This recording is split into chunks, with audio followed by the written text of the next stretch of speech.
अभी कुछ दिन पहले मुझे मेरे स्कूल से कॉल आई और सर ने मेरे से पूछा कि बेटा आप कमिंग ट्यूसडे यानी 2 फेब को फ्री हो, हमने आपका 1 घंटे का काउंसलिंग सेशन प्लान किया है, तो क्या आप फ्री हो? तो मैंने सर को बोला, sir I will make my self free for you.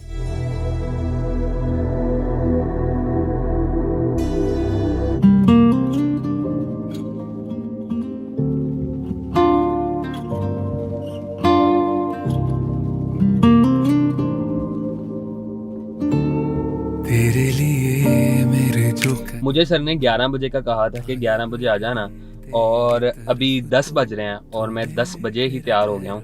Excitement कह लो या जो मर्जी कह लो, तो मैं अब जा रहा हूँ स्कूल। तो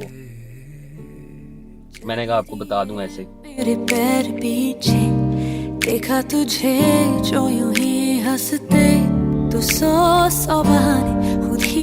तो मुझे याद है एक टाइम होता था जब मैं अपने स्कूल आने के लिए सुबह 7 बजे उठा करता था और 7:15 बजे निकला करता था। साइकिल में हवा भरवाया करता था और फिर साइकिल से स्कूल आने पे मुझे कोई 15 मिनट लगते थे।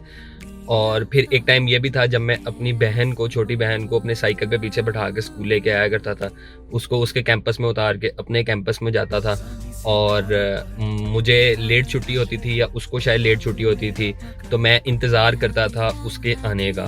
15 मिनट का फ़र्क था, तो मैं उसके आने का इंतज़ार करता था और फिर मैं उसे ले के घर जाता था।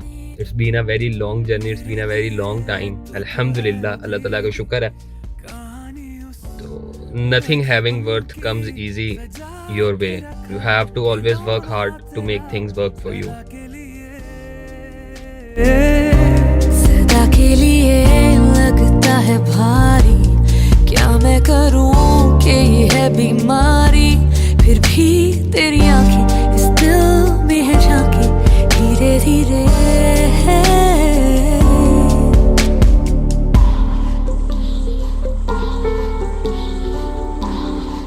ये मेरे पीछे जो आप देख रहे हैं, ये मेरे स्कूल का छोटा सा ग्राउंड है। यहाँ पे हम हॉकी, फुटबॉल, क्रिकेट और सबसे इंटरेस्टिंग और सबसे मज़े की गेम कबड्डी खेला करते थे। और यहाँ पे छोटे से ग्राउंड में स्पोर्ट्स वीक होता था और बहुत खूबसूरत मेमोरीज़ हैं। वो पीछे क्लासरूम्स हैं और ये यहाँ पे इन सब क्लासेस में मैंने पढ़ा है। और फिर यहाँ पे एक ये बिल्डिंग है, यहाँ पे क्लासरूम्स हैं और इन सब बिल्डिंग्स में भी मैंने पढ़ा है। तो पढ़ने से लेके पढ़ाने तक आज वी हियर, अल्हम्दुलिल्लाह। मेरा स्कूल कोई इतना बड़ा स्कूल नहीं है, कोई इतना फेमस स्कूल नहीं है फैसलाबाद का एक बड़ा फेमस इलाका है डी ग्राउंड। वहाँ पे एक छोटा सा स्कूल है जिसका नाम द सिटी ग्रामर स्कूल है। बॉयज़ विंग अलहदा है, गर्ल्स विंग अलहदा है, और मैंने अपना मैट्रिक तक की पढ़ाई वहीं से की है। और आज मैं आपके सामने इतनी कॉन्फिडेंटली बैठा बातें कर रहा हूँ, तो वहाँ की स्पीचेस और वहाँ की कॉन्फिडेंस का है ये सारा रोल है, और उन्हीं लोगों की ये मेहनत है कि मैं आपके सामने इस अंदाज से बात कर सकता हूँ। तो ये जिस क्लासरूम में मैं अभी खड़ा हूँ, ये क्लासरूम बिल्कुल प्रिंसिपल ऑफिस रूम के सामने है, कोऑर्डिनेटर के रूम के सामने है हमारे बॉयज़ विंग की।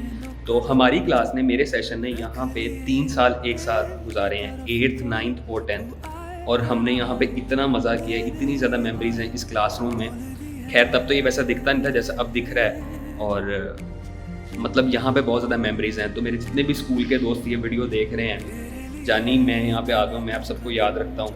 आप मुझे याद रखो ना रखो, मेरी वीडियोस देखो ना देखो, मैं आपको याद रखता हूँ। इन्हीं रोज़ में, इन्हीं सीट्स पे, इसी क्लासरूम में हम बैठा करते थे। मैं नहीं भूला। एक शेर अर्ज किया है, तालीम और इल्म आता है मेहनत से, तालीम और इल्म आता है मेहनत से, बहुत हो गया ज़मीन से, अब आपका भाई आएगा ऊपर से।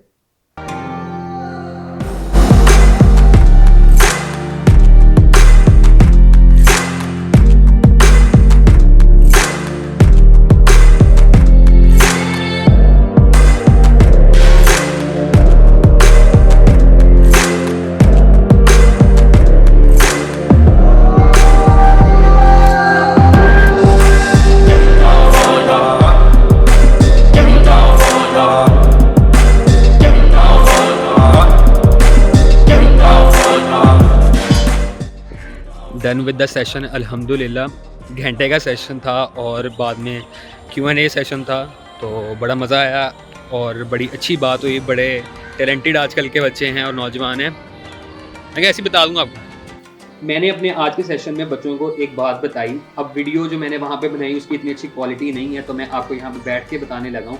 तो मैंने बच्चों को एक बात बताई कि मैं एक दफ़ा एक काउंसलिंग सेशन के लिए गया, एक मोटिवेशनल लेक्चर के लिए गया। तो मैं अभी डाइस पे जाके खड़ा हुआ हूँ, तो पीछे से एक लड़के ने हाथ खड़ा किया और उसने खड़े होके मेरे से कहा कि मैंने आपसे एक सवाल पूछना है। मैंने कहा जी पूछें सवाल। तो उसने मुझे कहा कि आप रात सोए नहीं हैं, आप नींद में हैं। मैंने कहा आपसे पूछ लूँ। तो वो अपनी तरफ से मजाक कर रहा था या मुझे पता नहीं डाउन कर रहा था या मेरा मोरल डाउन कर रहा था। तो basically he was hitting on my ptosis. Ptosis एक मेडिकल कंडीशन है जहाँ पे आपकी आईज जो होती हैं वो कम्प्लीटली ओपन नहीं होती हैं। तो मुझे कंजेनिटल टोसिस है और बचपन से है, और इसका छोटा सा सर्जिकल ट्रीटमेंट होता है जो कि मैं नहीं करवाया कभी भी और ना ही करवाऊँगा, क्योंकि always live with your deficiencies and make your deficiencies your biggest power. तो मैंने सोचा कि यार इस लड़के को अगर क्लास से बाहर निकाल दिया ना तो इसके लिए लेसन नहीं है। मैंने उसको कुछ नहीं कहा, मैंने उसे कहा बैठ जाओ, इसका जवाब मैं आपको अपने लेक्चर के एंड पे दूंगा। मेरी 35 मिनट्स की टॉक थी, मैंने अपनी 35 मिनट की टॉक दी और उन 35 मिनट का मकसद ही ये था कि उस लड़के को उस सीट से दोबारा खड़ा करना है और अपने लिए तालियां भिजवानी है। और 35 मिनट के बाद 36वें मिनट पे वो लड़का खड़ा होकर ताली बजा रहा था। तो always count your deficiencies as your biggest power and अपनी खामियों से अपनी ताकतें पैदा करें और उन ताकतों को बरूए कार लाते हुए दुनिया पे छा जाएं।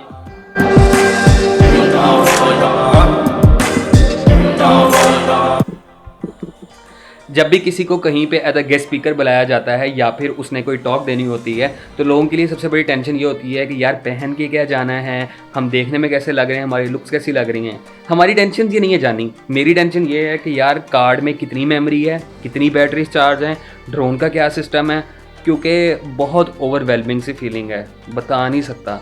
जहाँ पे इतने साल पढ़ा वहीं पे जाके आज अपनी ही मिसाल देकर लोगों को बताऊंगा कि इस तरह करते हैं जिस तरह ये मैंने किया है।